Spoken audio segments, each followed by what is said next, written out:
आइए आज के इस इंटरेस्टिंग वीडियो में मैं आपके साथ अपनी एक छोटी सी स्टोरी शेयर कर रहा हूँ। ये स्टोरी है एक्चुअली में मेरी एंग्जायटी रिकवरी की।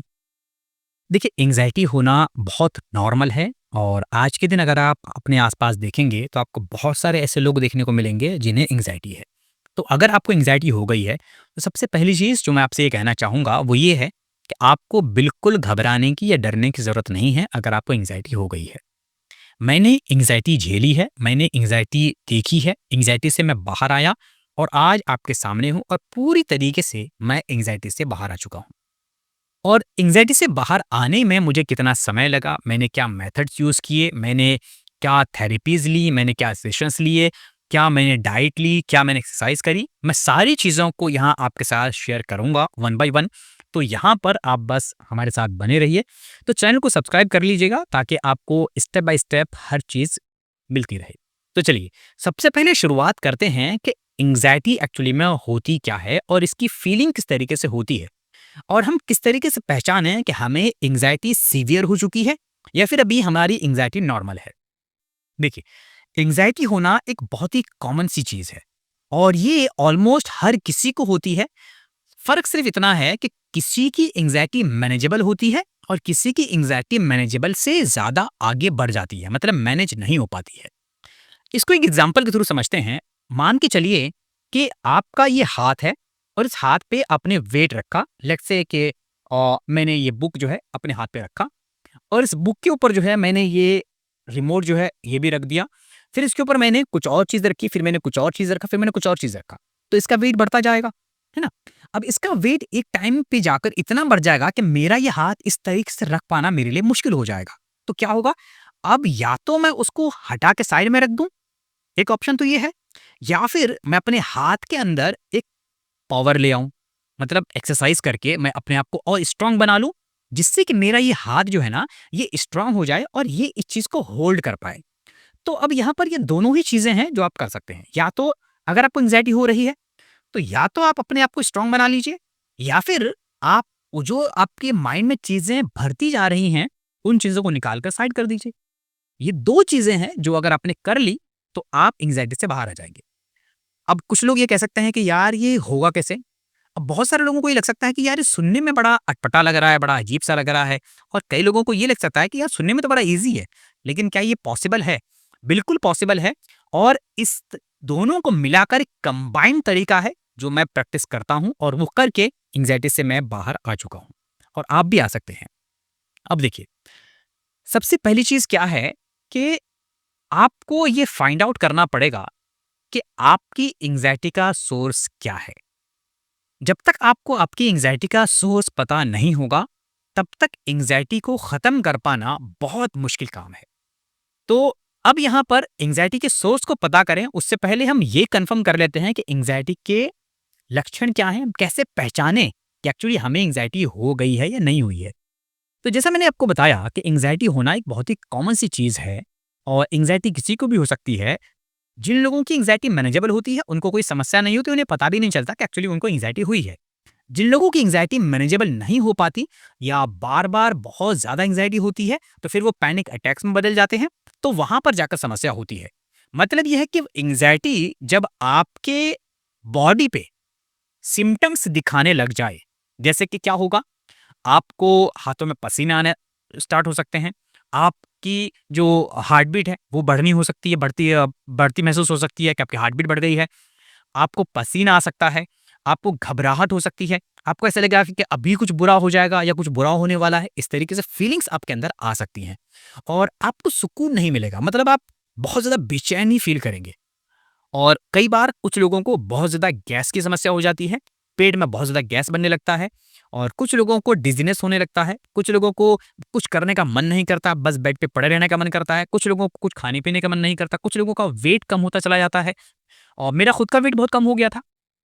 तो इस तरीके से सबकी अलग-अलग तरीके से समस्या होती है और सबसे बड़ी दिक्कत क्या होती है कि हमें एक लंबे समय तक पता नहीं होता कि एक्चुअली में हम एंग्ज़ायटी के पेशेंट हैं।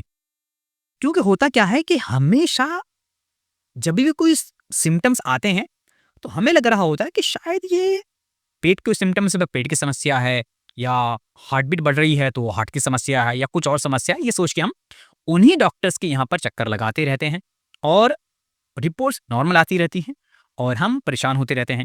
तो जब आपके ये सिम्पटम्स आ रहे हैं, समझिएगा ध्यान से कि जब आपके ये सिम्पटम्स आ रहे हैं और आपके रिपोर्ट्स नॉर्मल आ रही हैं, देखिए 2 चीज़ है। एक तो ये कि बिना टेस्ट कराए बिल्कुल इस कंक्लूजन पर पहुंचना थोड़ा-सा मुश्किल होगा कि आपको एंग्जायटी ही है। क्योंकि अगर आपने एक बार भी टेस्ट नहीं कराया, तो आपके पास अपने माइंड को समझाने के लिए कोई प्रूफ नहीं होगा। और जब तक आपके पास कोई प्रूफ नहीं होगा ना, आपका माइंड आपको बार-बार ट्रैप करेगा। तो अगर आपने एक बार टेस्ट करा लिया, अब आपके पास प्रूफ है कि भाई मैंने टेस्ट करा लिया है और ये प्रूफ है कि मैं बिल्कुल सही हूँ, फिजिकली बिल्कुल हेल्दी हूँ। तो अब क्या है कि आपको ये समझ में आ जाएगा कि जब आप फिजिकली हेल्दी हैं, फिर भी वो समस्याएं आपको हो रही हैं, तो इसका मतलब ये है कि आपको कहीं ना कहीं एंग्जाइटी हो रही है। और फिर आप इस एंग्जाइटी को धीरे धीरे समझना स्टार्ट कर सकते हैं और समझकर जो है आप इसके रूट कॉज को फाइंड कर सकते हैं, मतलब आप इसके सोर्स को फाइंड कर सकते हैं। तो हम आते हैं अब इसके सोर्स पर कि इसके सोर्स को कैसे पहचानना है। पहले आप समझ गए कि एंग्जायटी के सिम्पटम्स क्या होते हैं और आपको कंफर्म कैसे करना है कि आप एंग्जायटी के पेशेंट हैं या नहीं हैं। ठीक है, ये 2 चीजें आपने समझ ली। अब तीसरी चीज ये है कि एंग्जायटी का जो सोर्स है हमें वो पता करना है। एंग्जायटी का सोर्स पता करने का बहुत आसान सा तरीका है कि आपको एंग्जायटी किस टाइप की है और किस वजह से हो रही है। कुछ लोगों को एंग्जायटी होती है अपनी हेल्थ से रिलेटेड, तो उन्हें हम कहते हैं हेल्थ एंग्जायटी। कुछ लोगों को एंग्जायटी होती है मतलब सोशल गैदरिंग से, तो जैसे कुछ लोगों के सामने अगर 5-7 लोग या 1000-10 लोग हैं, तो वहाँ पर वो नहीं रह पाते, तो उन लोगों को उससे दिक्कत होती है। कुछ लोगों को स्टेज पे चढ़ने से एंग्जायटी होती है कि अगर उनको बोला जाए कि भई 10 लोगों के सामने कुछ प्रेज़ेंटेशन दे दो या 10 लोगों के सामने कुछ बोल दो, तो वो नहीं बोल पाते हैं, घबराहट हो जाती है उन्हें, तो वो एंग्जायटी होती है। कुछ लोगों को एंग्जायटी हो सकती है कि बॉस ने अगर बुला लिया या बॉस ने कुछ कह दिया, तो भई ऑफिस का प्रेशर होता है, उससे एंग्जायटी हो जाती है। तो सबकी एंग्जायटी अलग-अलग तरीके से हो सकती है। तो आपको फाइंड आउट ये करना है कि आपका सिचुएशन क्या है? कहाँ जाकर आपका जो केस है वो वर्स्ट में बदल जाता है। मतलब मुझे जो एंग्जायटी थी, मुझे हेल्थ एंग्जायटी थी। मतलब मैं हर चीज़ से डील कर सकता था, हर चीज़ को मैं बहुत ईज़िली हँसते-हँसते निकाल देता था, लेकिन जब हेल्थ की बात आती थी ना, तो वहाँ पर मुझे एंग्जायटी होती थी। बहुत ही अजीब-सी घबराहट, टेंशन लगता था। तो मुझे हेल्थ एंग्जायटी थी और किसी को सोशल एंग्जायटी होती है, किसी को और तरीके की एंग्जायटी हो सकती है। तो एंग्जायटी जिस वजह से है, उस वजह को पहले फाइंड आउट कीजिए। जब आप उस वजह को फाइंड आउट कर लेंगे, तो फिर उसके बाद आपको स्टेप बाय स्टेप उसको दूर करने की चीज़ें सीखनी होती हैं। तो हम जो है फिर आने वाली वीडियोज़ में एक-एक करके सिखाएँगे, क्योंकि अगर मैं सारी चीज़ें एक वीडियो में सिखाऊँगा तो वीडियो बहुत लंबा हो जाएगा और आप भी एक्चुअली क्या है एक ही चीज़ को एक ही बार में सारी चीज़ों को एब्ज़ॉर्ब नहीं कर पाएँगे। तो एक-एक करके हम लोग सीखेंगे यहाँ पर। तो बस ये समझिए कि आपका सबसे मोस्ट इम्पोर्टेंट काम ये है कि आपको पहले कंफर्म करना है कि आप एंग्जायटी पेशेंट हैं या आपको कोई फिजिकल दिक्कत है। क्योंकि जब तक आप इस बात को कंफर्म नहीं करेंगे, ये मानना भी बहुत गलत है कि आपको एंग्जायटी है और ये मानना भी बहुत गलत है कि आपको कोई फिजिकल सिम्पटम है। क्योंकि अगर मान लीजिए कि आपको एंग्जायटी नहीं है, कोई फिजिकली दिक्कत है और आप एंग्जायटी के चक्कर में पड़े हो कि यार मुझे एंग्जायटी है और लेकिन आपको एंग्जायटी है नहीं, आपको दिक्कत कोई और है। तो आप एंग्जायटी का इलाज करेंगे, तो उसका क्या होगा? आपकी जो फिज़िकल दिक्कत है, वो तो वैसी रहेगी ना, क्योंकि वो तो फिज़िकली दिक्कत है। अगर आपको मान लीजिए कि फिज़िकली दिक्कत नहीं है और आप एंग्जायटी पेशेंट हैं और आप उस फिज़िकल दिक्कत को सही करने में लगे हुए हैं और आप कन्फर्म नहीं कर रहे हैं कि एक्चुअली में आपको एंग्जायटी है, तो भी वहाँ पर समस्या है, क्योंकि आप दिक्कत जो है, वो पहचान नहीं रहे हैं और आप सही कुछ और चीज़ कर रहे हैं। तो दोनों चीज़ों को पहले कन्फर्म करना ज़रूरी है कि आप फिज़िकली कैसे हैं और आप का मेंटल लेवल क्या है। जब आप ये दोनों चीज़ें कंफर्म कर लेंगे, तो उसके बाद इलाज करना बहुत आसान होता है। सबसे बड़ी चीज़ होती है कि खुद को ये समझाना कि आपको हुआ क्या है। जिस दिन आपने खुद को ये समझा दिया ना कि एक्चुअली में आपको क्या है, अगर फिज़िकली कोई दिक्कत है, तो भई हम उस तरीके के डॉक्टर के पास जाएँगे और हम बताएँगे कि भई हमें ये समस्या हो रही है, दवाई लेंगे, सही हो जाएँगे। अगर एंग्ज़ायटी हो रही है, तो हम एंग्ज़ायटी को समझेंगे, साइकियाट्रिस्ट, साइकोलॉजिस्ट, थेरेपिस्ट हम किसी के पास जाएँगे, उनसे कंसल्ट करेंगे, उनसे बातचीत करेंगे और जो भी होगा हम स्टेप लेके सही हो जाएँगे।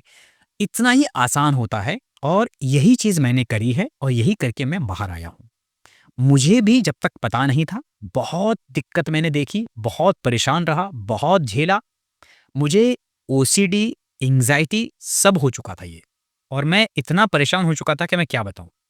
मैं तो परेशान था ही, मेरे साथ-साथ मेरी फैमिली वाले भी परेशान थे, क्योंकि उन्हें भी समझ में नहीं आ रहा था। मैंने जब इसके बारे में सीखा, समझा, तो एक्चुअली मैं फिर कंसल्ट किया और कंसल्ट करके जो है मैं फिर इलाज कराया और वहाँ से मैं बाहर आया। अच्छा, एक चीज़ आपको मैं बता दूँ एज़ अ डिस्क्लेमर कि देखिए मैं कोई थेरेपिस्ट, डॉक्टर या साइकियाट्रिस्ट नहीं हूँ। मैंने ये एंग्ज़ायटी की जर्नी अपनी कंप्लीट करी है, उससे मैं बाहर आया हूँ। तो मैं आपके साथ अपना एक्सपीरियंस शेयर कर रहा हूँ। हो सकता है कि मेरे एक्सपीरियंस के थ्रू आपको बेनिफिट मिले और आपको इससे फ़ायदा मिले। तो अगर आप मुझसे वन टू वन कम्युनिकेट करना चाहते हैं, तो नीचे डिस्क्रिप्शन बॉक्स में आपको मेरा नंबर मिल जाएगा। आप वहाँ से मेरे साथ वन टू वन कम्युनिकेट भी कर सकते हैं। और अगर आप चाहें तो मेरी क्लासेस भी जॉइन कर सकते हैं, क्योंकि मैं ये चाहता हूँ कि जो चीज़ें सीख कर मैं बाहर आया हूँ, आप भी उन चीज़ों को सीखें और उससे बाहर आएँ, ताकि जो आपकी खूबसूरत सी जर्नी है, जो लाइफ़ है, उसे आप एन्जॉय करें। क्योंकि जब आप एंग्ज़ायटी से बाहर आएँगे, आपको महसूस होगा कि मेरी ज़िंदगी के कितने खूबसूरत पल मैंने ऐसे ही बर्बाद कर दिए एंग्ज़ायटी के नाम पे, जो कि नहीं करने चाहिए थे। और ये हर इंसान को तब समझ में आता है, जब वो एंग्ज़ायटी से बाहर आता है। लोग कई बार अपने 5-5 साल, 10-10 साल एंग्ज़ायटी में बर्बाद कर देते हैं, जबकि वो उस टाइम फ्रेम में बहुत कुछ कर सकते थे अपनी ज़िंदगी में। तो इसीलिए अपने कीमती वक़्त को पहचानिए और कीमती वक़्त की कदर कीजिए और अपने इस एंग्ज़ायटी की जर्नी को आज ही ख़त्म कीजिए और आप अपनी अच्छी और हेल्दी लाइफ़ एन्जॉय करना शुरू कीजिए। उम्मीद करते हैं कि आप जल्दी ठीक होंगे और जल्दी ठीक होकर अपनी लाइफ़ को अच्छे तरीके से जीना स्टार्ट करेंगे। मिलते हैं अगली वीडियो में। Thank you so much.